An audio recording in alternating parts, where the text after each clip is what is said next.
If staircase dey humble you and the chair dey calculate your weight before you sit down, abeg my brother, my sister, make we yarn, make you come. Today na World Obesity Day, March 4. My name na Dr. Toyin. You see, this obesity no be cruise o. More than 1 billion people for the whole world dey live with this obesity. So e mean say you no dey alone, but the problem still dey real. If you get too much body, e no mean say na soft life. You fit dey invite visitor like heart disease, diabetes, high blood pressure.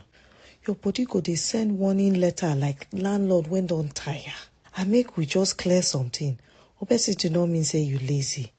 E fit be wahala, or you dey chop food wey no good, or you dey sit down for long period, or dem just born you like that. Your body no be dustbin.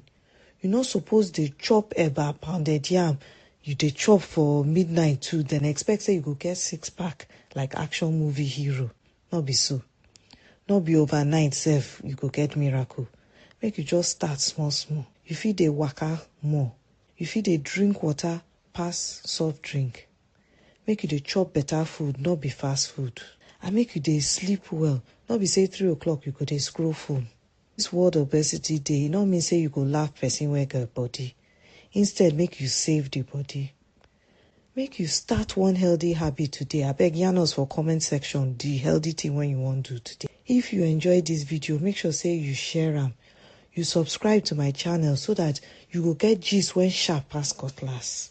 And until next time, smile because e dey healthy. Bye bye.